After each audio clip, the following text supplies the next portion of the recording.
the off night.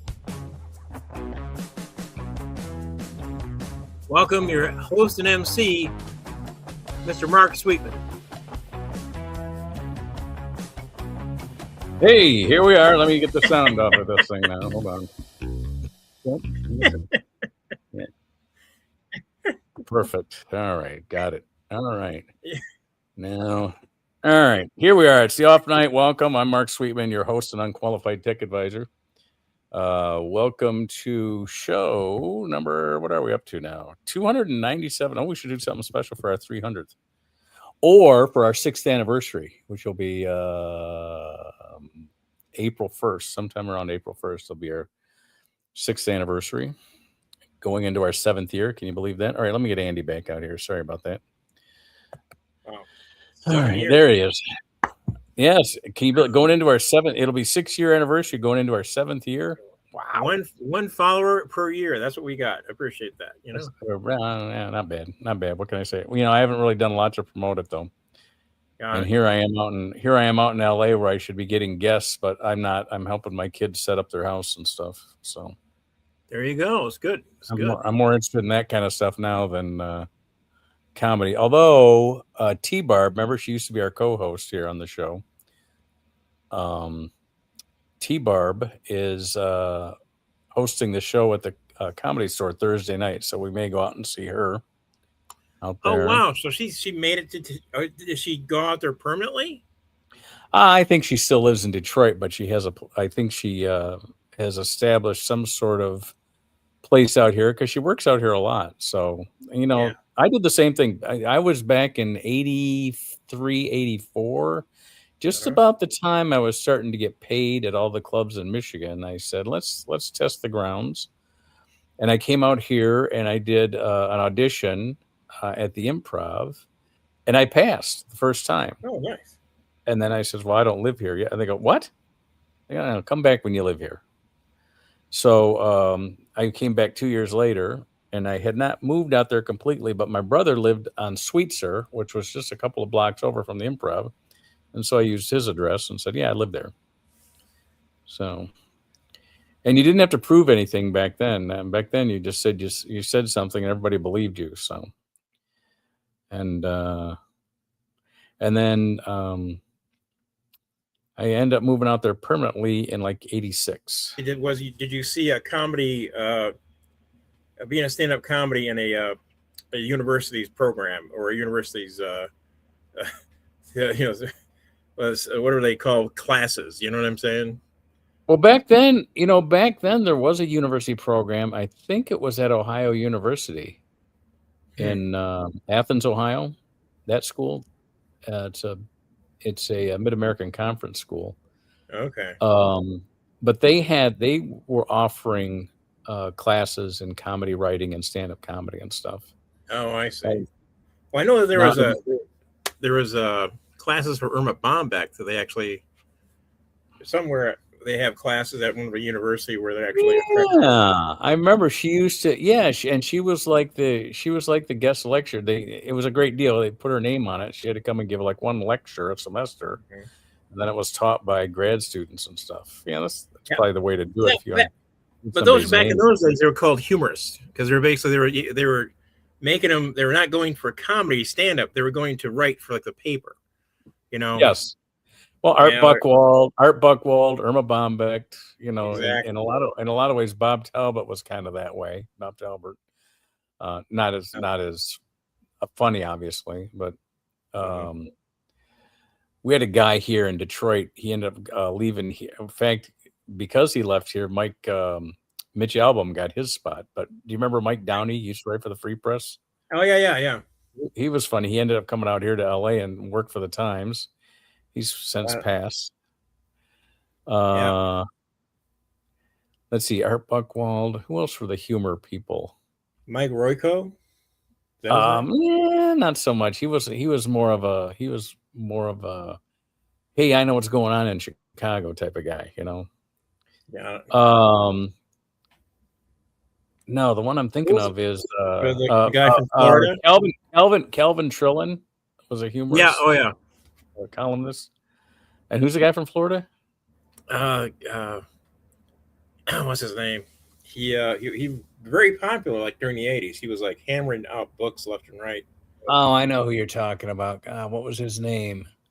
He worked for Dave Barry.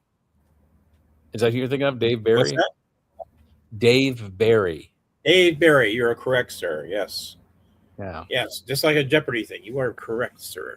You are correct. In the form of a question. Who is Dave Barry? There we go, yes.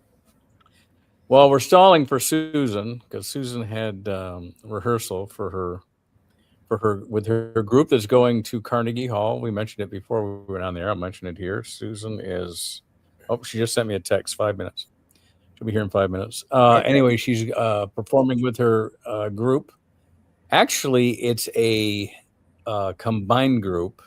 Her choir director for the Livonia Civic Chorus has done this before with other groups. She's a professional, what do you call it? Choir leader. Choir leader. And she's taking groups. Yeah, she's taken groups to Carnegie Hall before, and it's a program that Carnegie Hall runs for groups. And the only thing is, she has to be sure that every time she brings a group, that she's going to get asked back. So there's more pressure on her than everybody else is going. For the rest of everybody else, they have fun because they get to play at Carnegie Hall. Oh yeah. But she had to combine groups with another group, and I'm not sure they're all from Michigan. And so they were having rehearsal over Zoom tonight, and I thought, boy, I hope their connections are.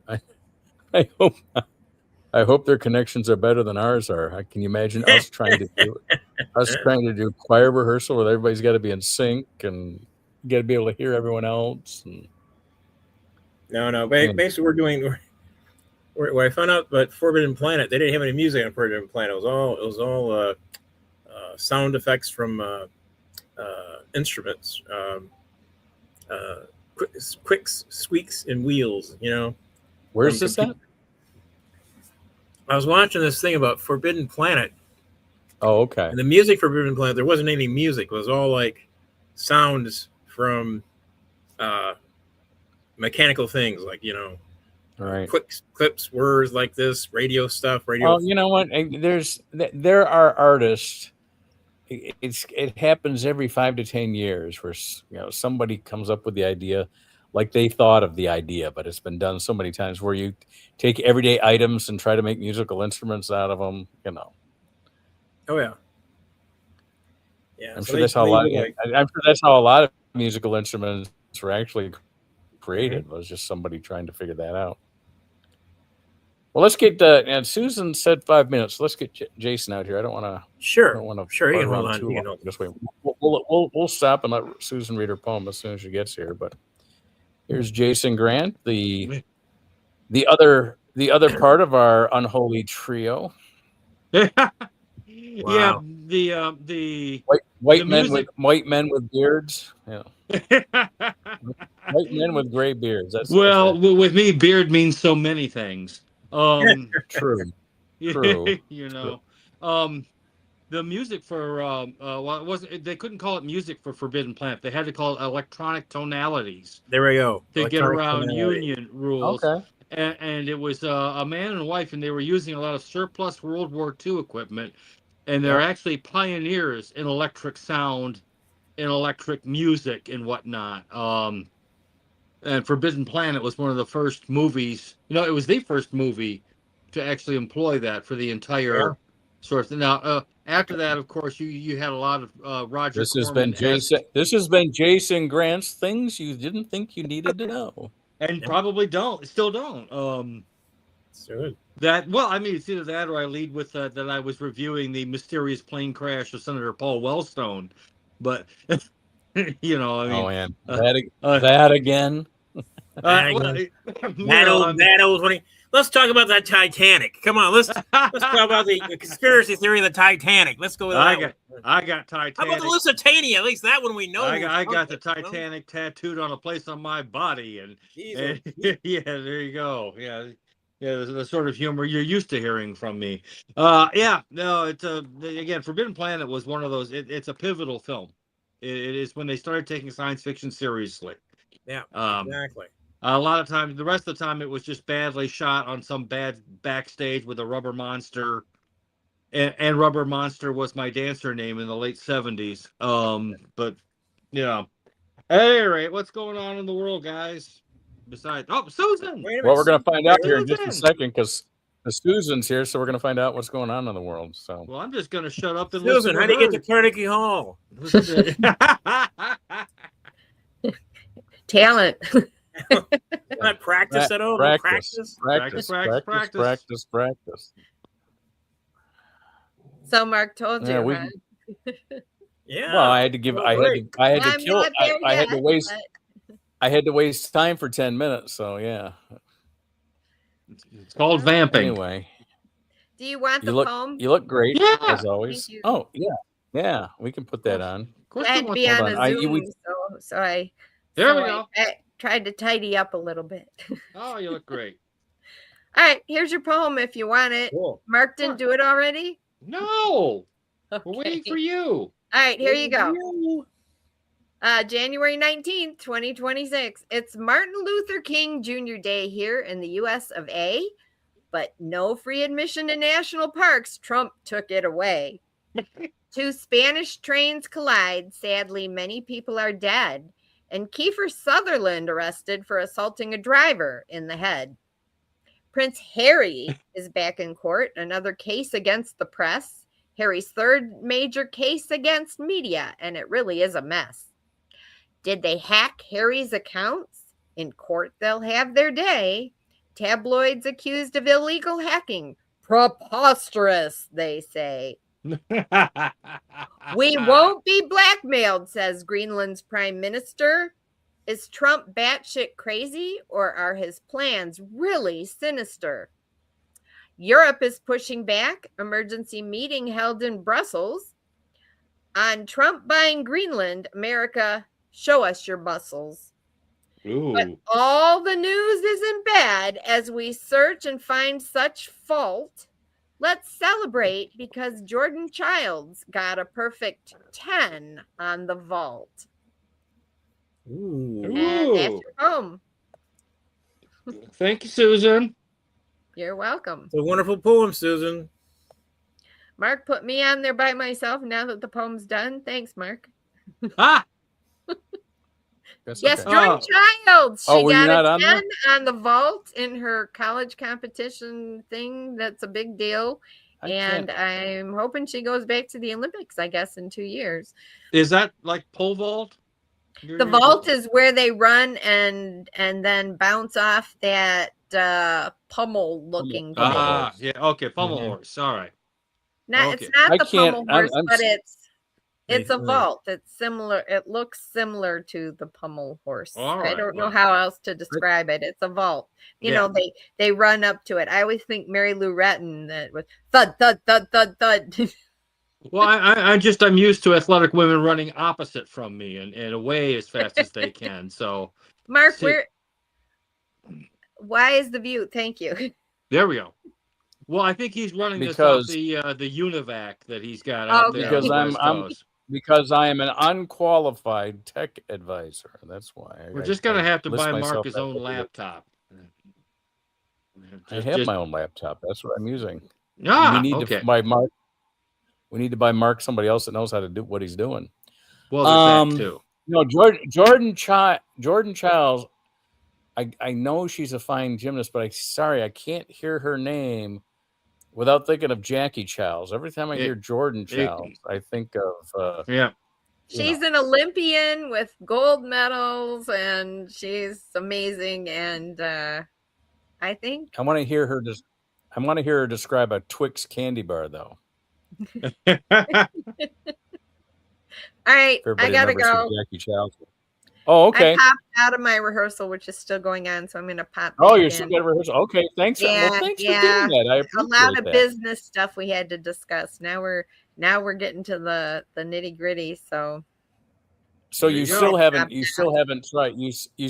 tried to sing online then, right? Well, we will actually have Zoom rehearsals. Everybody gets to mute, so it'll be good, I think. Well, adios. I might come over and bye. Love you. All right. All right. Just be careful. She's got to be careful. Like Bugs Bunny sometimes directs the chorus there. Leopold. Leopold. It's Leopold. It's Leopold. Kill the wabbit. Kill the wabbit. The wabbit is dead. What were you expecting? It's an opera. An opera? Yeah. Oh, Broomhilda, I love you. You know what's fun, although a bit risque, is looking at all the censored Bugs Bunnies that were done during World War II and such not. The ones that are less than politically correct these days. You'll it's like, wow. Jeez. Well, the Japanese ones and the yes. I'm just glad they're still around. Those I like politically incorrect cartoons. They're still funny. Can't help it. No, they are, and you know the animation. I mean, they were animating at what 16 frames a second, or I mean, that means they had to sit there and write 16 cells for every. It's a ton of work. So we watched that.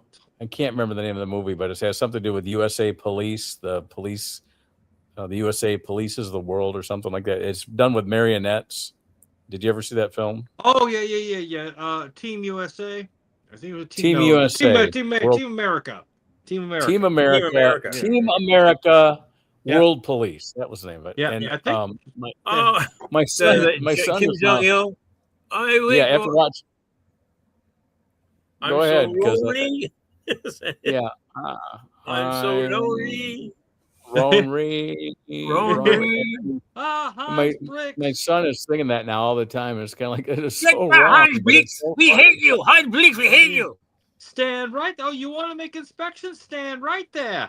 Oh, gosh, yeah. I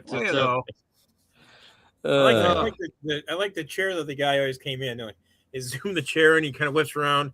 He's in charge of the agents, Right. But if you've ever seen, well, I know it's been a while.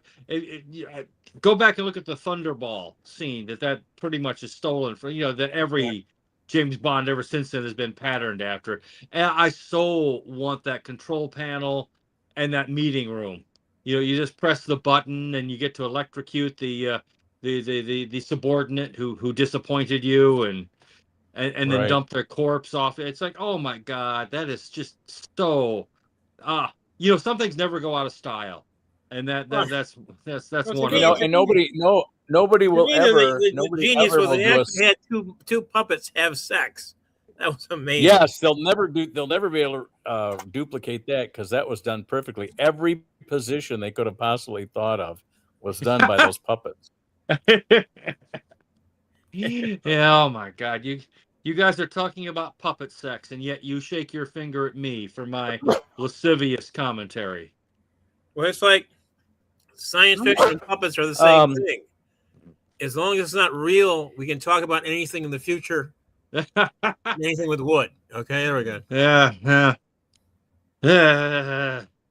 Or even fantasy. You're not going to talk about, nobody talks about the, what the wizard's doing, come on. No, what the wizard's doing. That was the name of a short film that I saw. Never mind. A long time ago, at the 4th Avenue Adult News. Yeah. Oh wow. Yeah. What the wizard saw. Yeah. Yeah. God, I'm too old for this shit. Dad, what the hell's going on, man? All right. Yeah. That. Yeah, the 4th Avenue Adult News reminds me of the old Eric Tunney line. Did I ever tell you this one? Oh, I gotta hear it. He's Eric Tunney, God bless his soul, left us way too young. He used to do a bit about going into the liquor store on 8 Mile that had the porno magazines on the back. I love it. And he tells the story as if it's what do you call it? Observation of a show, as if everybody is going to relate to this. And he says, there by the counter, all the lighting is fine, and all the magazines are Newsweek and Time and Life. And you go a little bit further down, and the lights are starting to flicker, And the magazines are getting a little bit off. I mean, you've already gone past your periodicals. Now you got True Detective and prison dames and stuff like that. He goes, then you get down to the end. Now it's a hanging light bulb. And yes, I've heard. Yes, usually it's cracked, so you're getting more light from the emergency exit sign than you're getting from the lights. And you look there, and here's all the porn magazines. And I look, and it says, and they have a copy of Ass Masters, but it's only March. It says, "Hey." The guy says, "What?" He says, "Your Ass Masters. What about it?" "It's only March, and it's May. You got the March edition." He goes, "That's all they gave me." He goes, "Well, so much has happened in the world of Ass Master." Oh God, that's so funny. But his version of it takes him about a minute and a half to just describe this walk down this magazine aisle or magazine rack against the back wall. Yeah, that's so funny. That's the old hesitation waltz. It comes out. So much has happened in the world of ass mastery. So he had another great line when he was talking about the gay pride parade in Toronto. Mm-hmm. And he says all the dignitaries are out for that. It's just, he goes, you almost wish they wouldn't say anything because they're like, well, it's so great to be here with the gays, and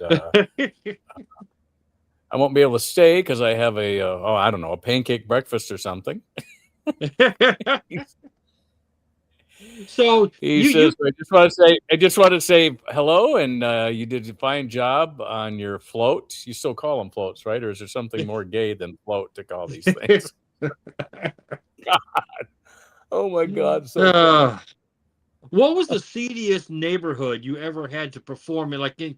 I realize you're not a partake, but you go to the club and you're like, oh my God, who booked me? What is there like iron, or is there a fence out in front? I mean, all right, you can't go by this now because it's all been improved. But downtown Mount Clemens used to be like that. We used to somebody booked us into a room in downtown Mount Clemens, and it would look pretty seedy. Gosh, I didn't know Mount Clemens had a less than. Well, I've never been to Mount Clemens. I mean, maybe I should go. Mount Clemens is the county seat for Macomb County, so there's a lot of courthouses and all lawyers' offices, and because of that, there's a lot of restaurants because of all the lunch and dinner business. Business lunches and business dinners. And of course, the Clinton River runs right through, just like Pontiac is the county seat of Oakland County. Mm-hmm.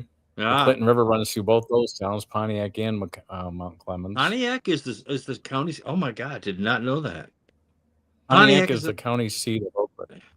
Awful place, horrifically awful place. Again, Pontiac is going not the same revival that Detroit is, but is going through a revival. Yeah. Well, they did for some reason. Some guy came through in the 80s, it was like the Flim Flam man. He kept saying, you know what you need? You need to put your parking spaces right in the middle of the city. That's what you need. You need to block off your city street. That's what you need. We got trouble right here in River City. Right here in River City. I'll build it for you right now. Right now in River City, I'm going to build it for you right now.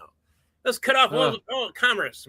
We'll turn it into a walkway. That's what we'll do. We'll turn it into a walkway. Yeah, there you go. Well, a lot of people are upset. A lot of people are upset because Pontiac, even before I was born, they covered up the Clinton River as it ran through downtown. It basically runs under the city when it goes through the downtown area. Yeah. Yeah. Well, when you see Ypsilanti go through another renaissance, you're like, wow. I mean, this is amazing. Most of the bridges aren't made of rope anymore. The children aren't doing. The children don't have access to as much chewing tobacco as they used to in their school cafeterias. So it's good to see they're making some improvements. Speaking as someone who was born in dear old Ypsilanti, I guess now Taylor is the next on our list of towns due for renovation. I think it explains the difference. Well, I was brought here but you were born here. Ah, there you go. I flew back from Los Angeles, or was it out of Washington? I was flying back to Detroit from somewhere, and sitting next to me was a woman who was an architectural historian. Nice. And this was right when Mike Duggan was taken over as mayor. Right. And she said she was, because he was going to tear down all these homes. Yeah. But she was going to basically be the stop for, okay, as bad as this home is, this has some historical or structural significance. In other words, don't just tear everything down, because a lot of stuff that was built like back in the 19-teens and 1920s, they can't rebuild that. They can't rebuild that stuff again. And then there's shit they built after World War II that they should have never built in the first place. So it's kind of like, basically your entire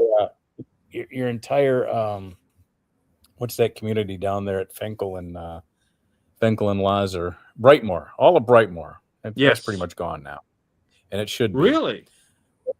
Oh God, yes. Brightmoor used to be the place when one of our, without going too Brightmoor was working class, but a lot of those places that were built there were not really nice houses. I mean, they weren't things that were going to last 30 years. When one of my pals would leave the program, which is anonymous and I can't say his name, and end up going back to the they would go and they would get like the expression was a bando in the Brightmoor. They'd go get an abandoned house and just kind of stake out and live there and partake in its commercial scene.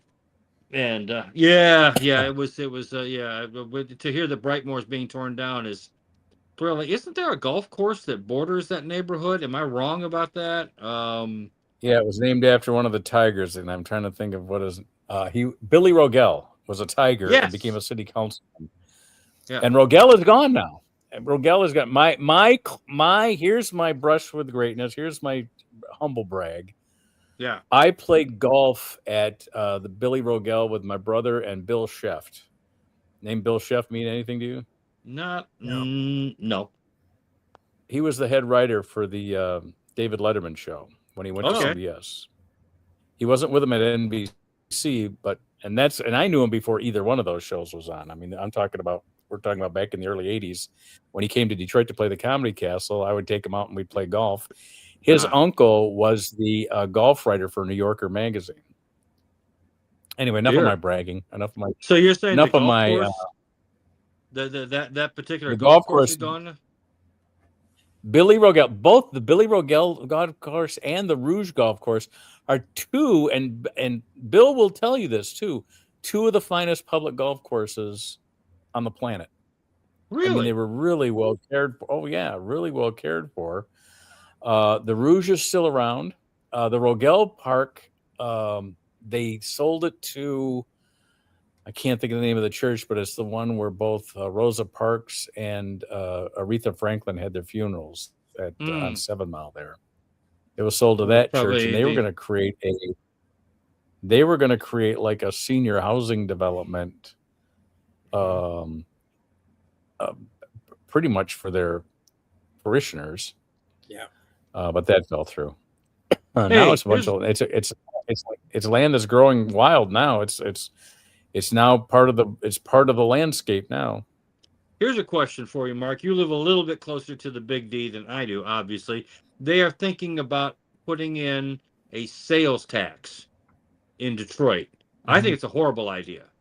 They're trying to raise some more money. I think that small business, which would be most impacted, I think it would hurt small business and even medium-sized business, because again, if you want to buy an appliance, why would I buy it in Detroit when I could go to one of the suburbs and buy it and not pay city income tax?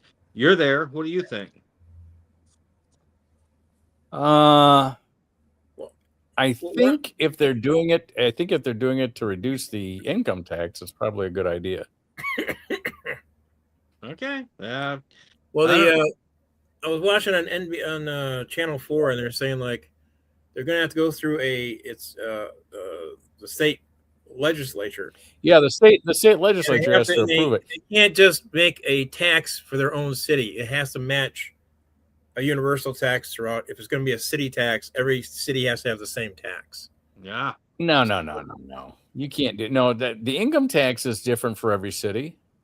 Well, there's no income tax in this city, thank goodness. But I know, but the cities that have income taxes, it's got to be approved by the state legislature, and whatever they deem to be the maximum. But I mean, out here in Los Angeles, my son just bought a mattress, paid 10.5% sales tax on it.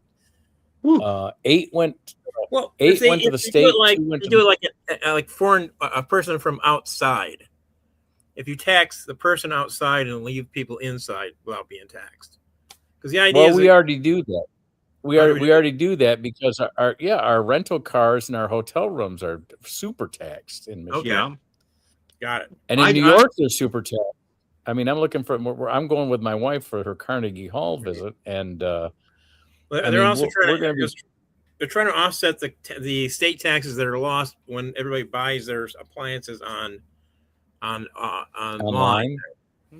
Yeah.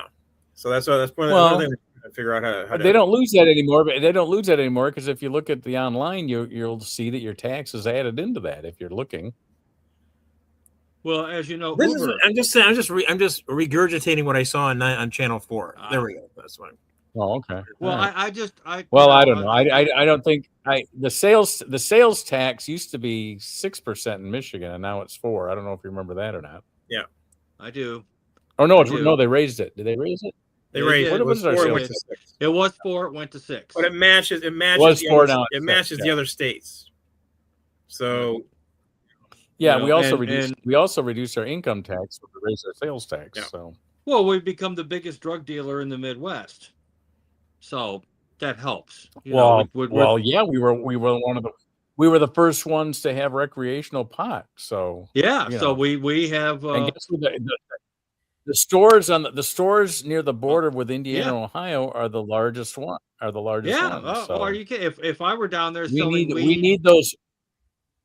Here we are trying to keep those states conservative so that they'll never pass weed laws so that we can make money off of them. Exactly. I mean, we're up there in the state house going, hold on, we get a cut off every sale. This is genius. It's kind of like the mob never wanted to have gambling, prostitution, or drugs and liquor banned. Legal. Yeah. Because they never wanted it legal because they made money, and now they kind of got screwed by the lottery because the lottery kind of led to all these online casinos and everything. So the mob's out of that business now. Well, what about I don't know anybody that runs. What about what? Payday loans. I mean, the mob, used to be they'd be out there on the street loan sharking, and now you got payday loans that are every bit as carnivorous. But again, the state gets a little bit of tax off those. So go right ahead. Yeah. I mean, if you were one of the Capuzzo brothers, we're going to put you in prison for 10 years for loan sharking. But if you're Payday America, please step right up, sir. You can set up in our finest bad neighborhood and do all the business you like. Just make sure you pony up your share to us. I mean, it did kind of. I don't know. Detroit's had enough issues and enough. I don't think an extra tax is going to help them. I mean, I don't know. I mean, you hats off to Mayor Dugan, and Mayor Dugan's not in charge anymore. No, I understand that, but he did a good job. I mean, he did. He came into a rough situation and worked hard to turn it around. And it will be interesting to see if he becomes our next governor. You know what he did. What, Mark? I saw him interviewed by a national news commentator network or something like that. It was a replay of the clip. I didn't see it live, but he was talking about how he goes, the problem in Michigan is that we're a swing state and we swing both ways. And what's happening in Michigan about that. When the Republicans are in power, they undo all the things the Democrats did. So then the Democrats get in and they undo all the things the Republicans did. Yeah. And he said, and third graders still can't read. So that's one of his campaign slogans is that third graders reading should not be partisan. So let's get third graders to read. Let's get third graders to read, and then go on to other things. Again, that's also one of the sort of regrets. We forget that Detroit used to have a public education system that really was a jewel of the Western Hemisphere. Not just here, but the whole. We kept cut, and we just basically gutted the system. Yeah, and now, I mean, remember, places like Cooley High, which were eventually, I don't know, there might be another Cooley High now, but the original Cooley High has been gone. Cooley High is gone. Cooley High is gone. Yeah. But I mean, I had. No, I'm just saying, like, I mean, I remember back in the 60s, Ipsy High was just almost brand new. All these places were great. Yeah. Everything was, to me, in my location of Ypsilanti, everything was fine. So I was right next to the EMU campus, and we're good, I did mechanical drawing and architectural drawing for about 4 years in high school. And the guy who taught it was a guy named Mr. Delano, an Italian dude. So just a total perfectionist. But he got his introduction to the art in the Detroit public school system, and then went straight out of Detroit public schools into an apprenticeship program for Chrysler. Sadly, that sort of thing doesn't seem to exist anymore. It's a pity. Well, what's happening now is they're letting the community colleges take on the seniors and juniors.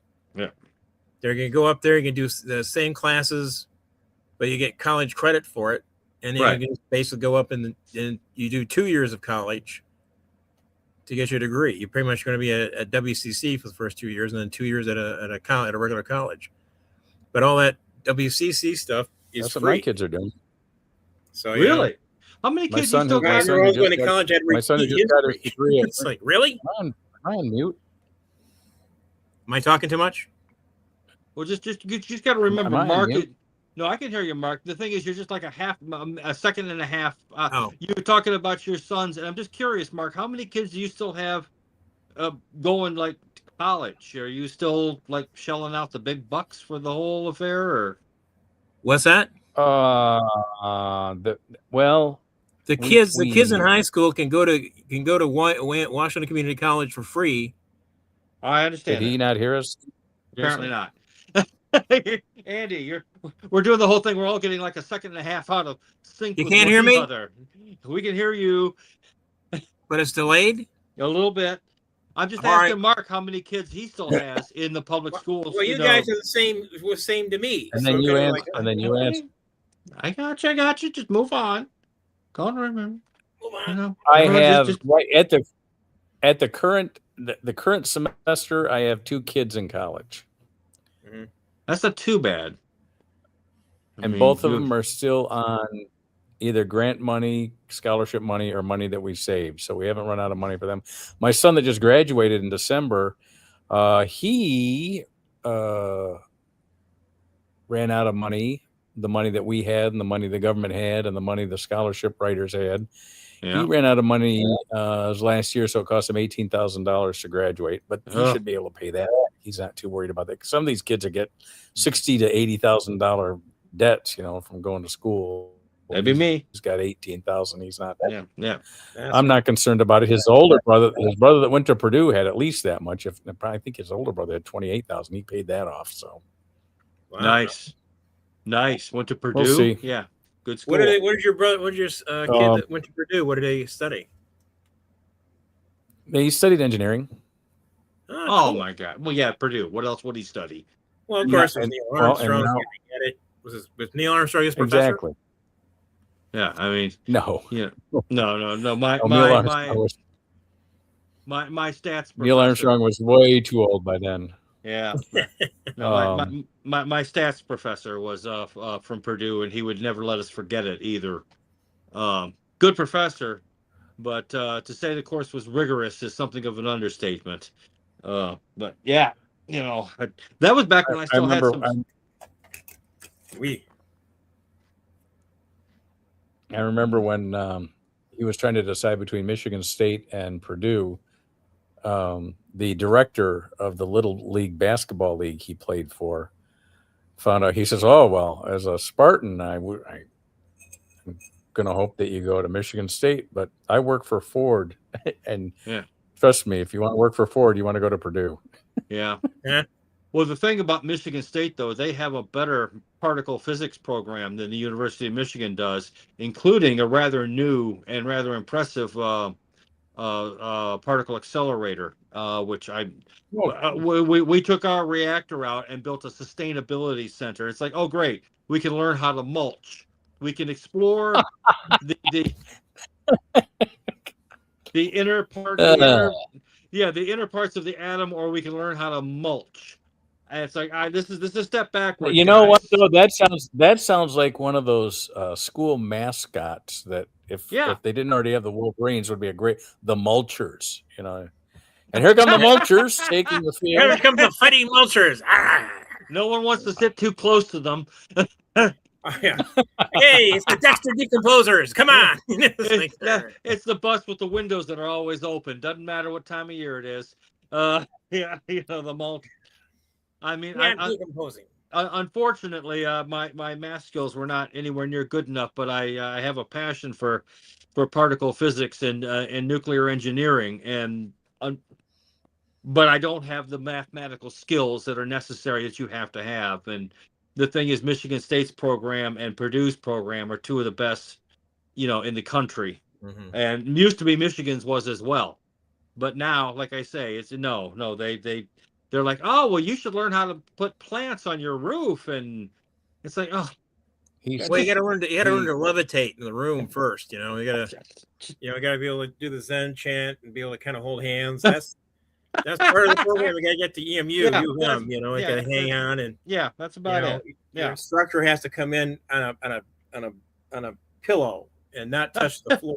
Well, that's the way most tenured professors like to enter a classroom when they have to actually appear. Which, by the way, speaking of appearances, we're getting to the end of the program. With our 300th show, what do you say we have a seance and see if we can invoke Sam? Yeah, well, part of the test to get into U of M, you have to be able to know all the characters from Animal House, The Hobbit. You know what I'm saying? Hobbit, yeah. Lord of the Rings or The Hobbit. If you don't know all the characters from Lord, you're not getting in. Okay, then you're not getting into Michigan. Again, Jason. I say, with the 300th show coming up, what do you say we have a seance and try and invoke Sam from beyond the grave? I miss Sam. I would love to have Sam. I know. I mean, I know drawing a pentagram in the ground and killing an animal. I think, although for Sam, I think maybe sacrificing a cheesecake might have been more appropriate. But we'll see.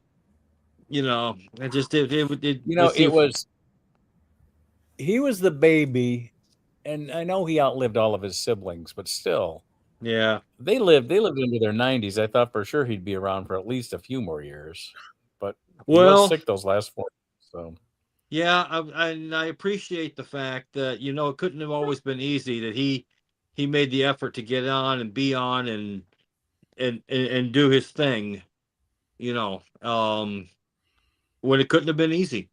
Especially those last few months in the convalescent centers and whatnot, and like I say, it would come up with some serious fucking zingers every now and then. It was wonderful.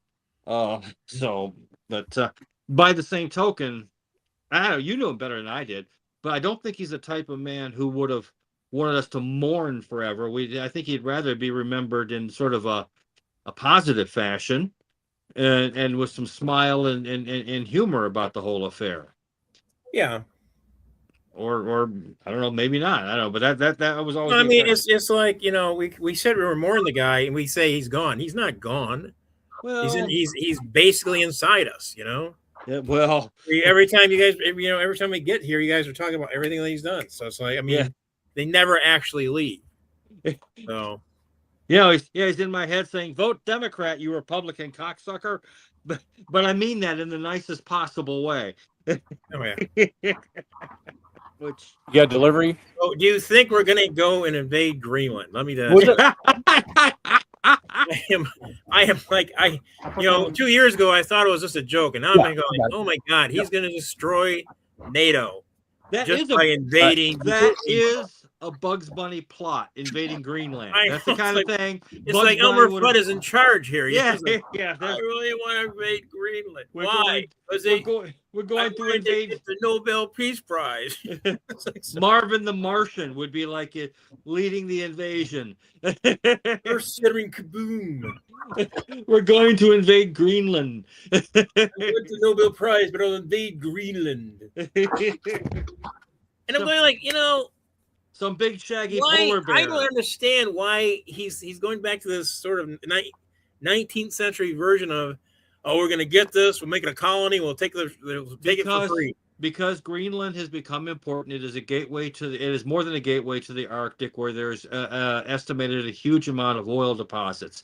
This is about resources. And now it is about resources. I agree. We now have reached but I'm kind of going like, why isn't a business just doing this?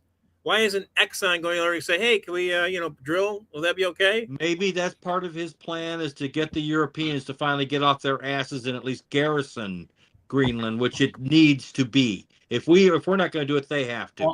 Well, why? Why? With this whole deal with, we have all the Venezuelan oil now, and he gets the oil executives together. They go, well, we really don't want to go. You honestly think China's going to go against NATO?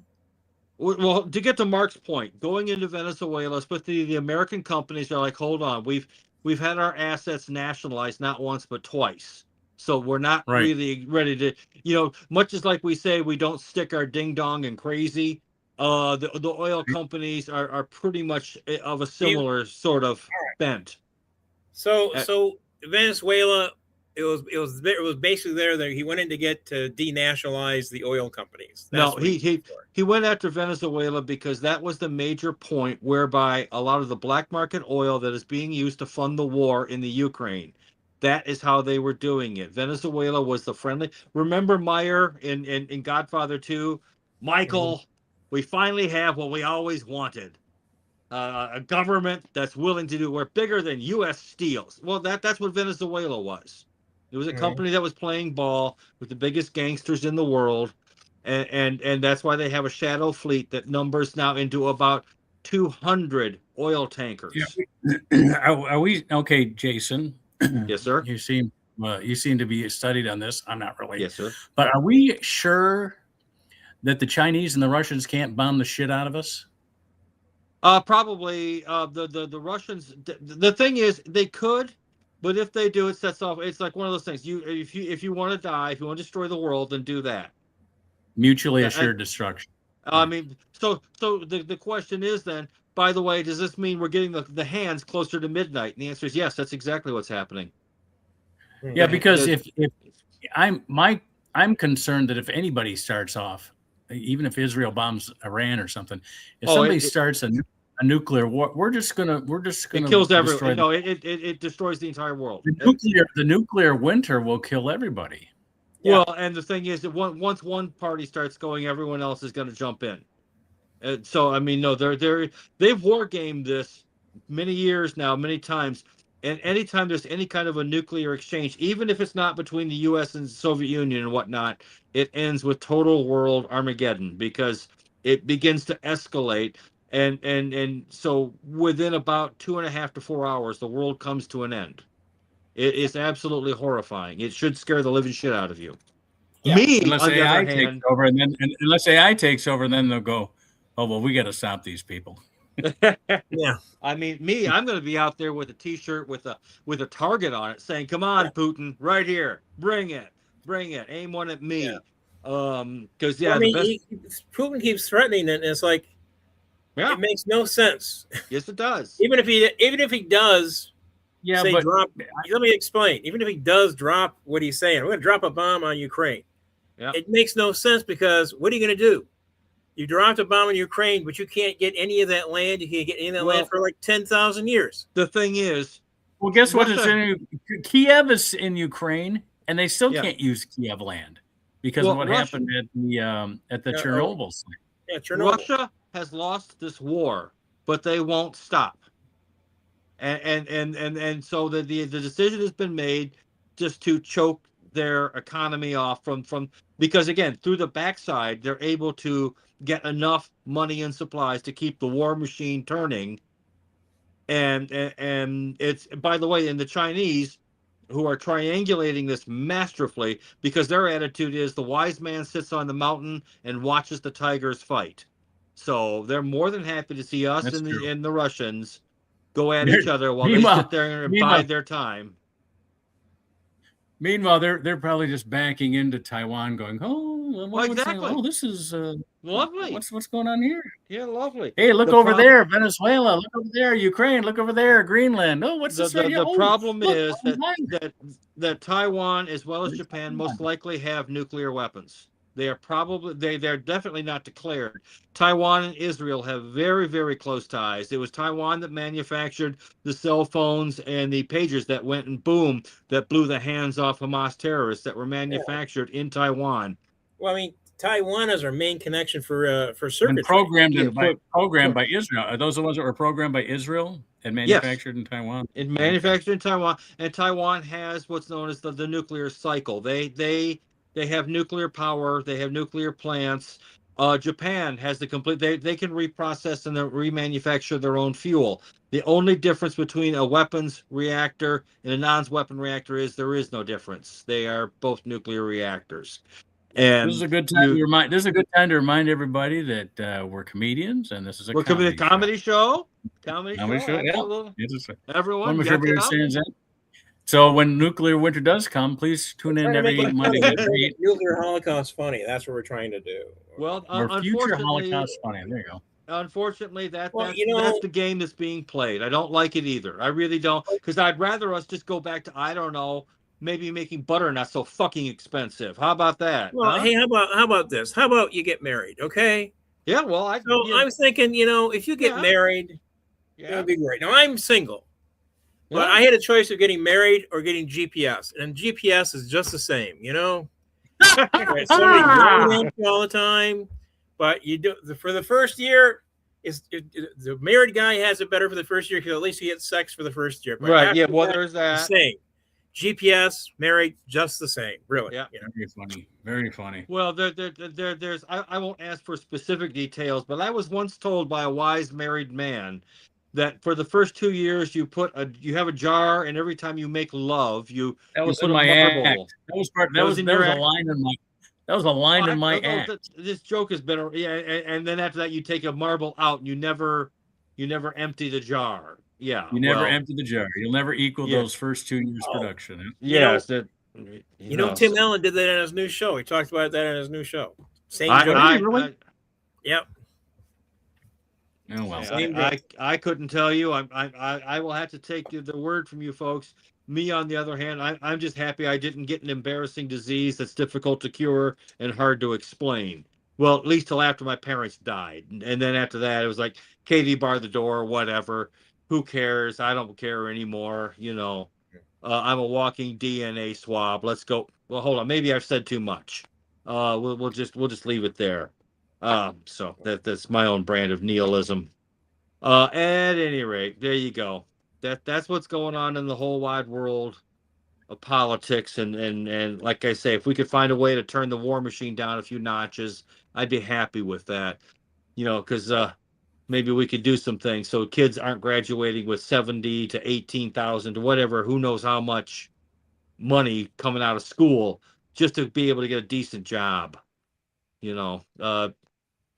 Hell, you remember a time when guys drove bakery trucks and had their own house and had a car and a cottage and snowmobiles. Yeah. And doing it. I remember I had a neighbor who pumped gas during the day. Yeah.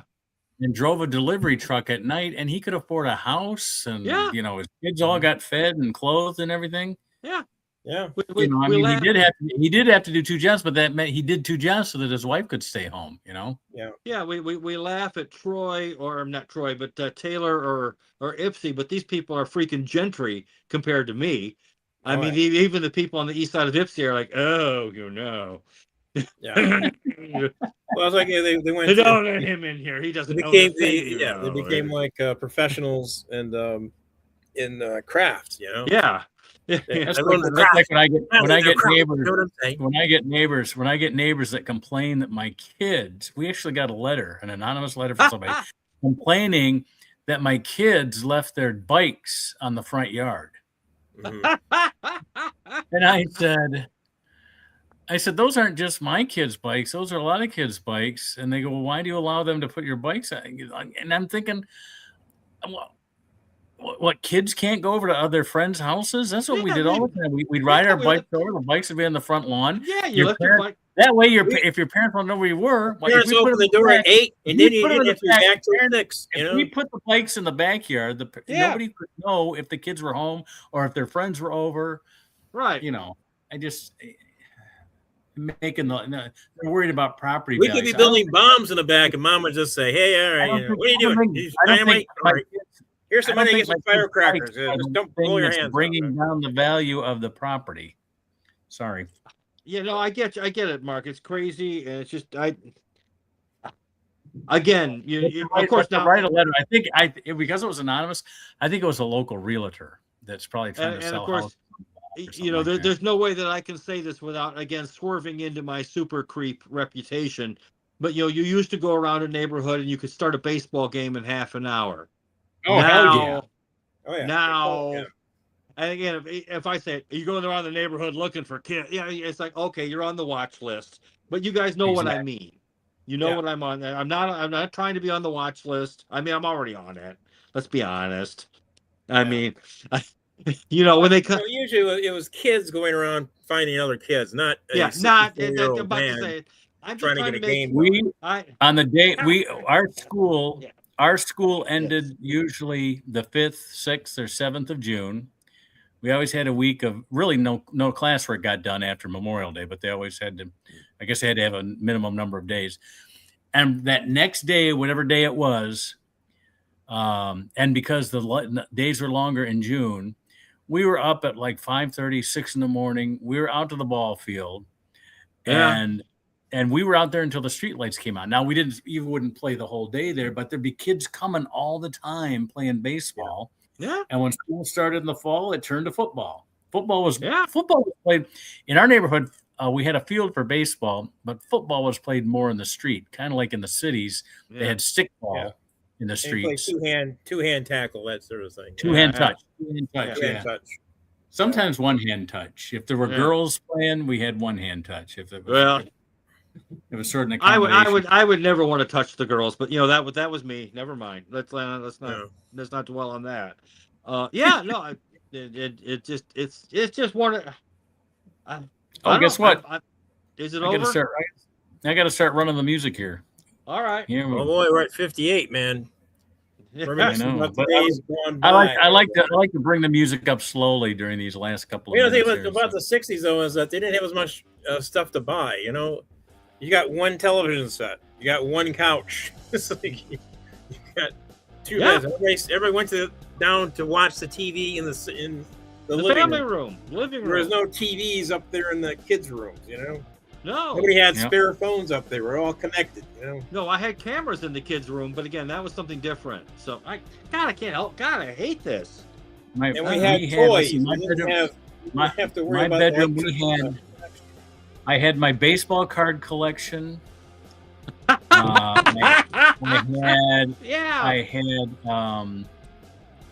my Stratomatic. Did you ever play Stratomatic when you were a kid? No. Basically, I had my Batman card collection. I looked like I looked like Bruce Wayne every time I went out of the house. When I was 10, my parents bought me a subscription to Sports Illustrated. Right. For my birthday. My birthday's January 11th. What's the first issue that came? The swimsuit issue. So I go, thank you. It's very healthy. It's all about swimming. It's right. Great. It's very. Oh, it's about swimming. Yeah. Very, very healthy. Anyway, as you guys can see by the time that we have here, that it's time to get out of here. And we come by here every Monday night. If you'd like to join us, contact me. I can put more than 3 people on the screen. And, if you only want to stay for a short time, you can be a special guest, and we'll interview. We're here every Monday night on YouTube at this station. Same time, same place, 8 o'clock every Monday night. We'll see you all. I'll be back in LA next week, so we'll see you from LA next week. These guys will be in Michigan, and join the fun. Back in time, night, everybody. To the 60s, if you come and hang out with us, that's right. Take you back to the 60s. The 1860s, the 1460s.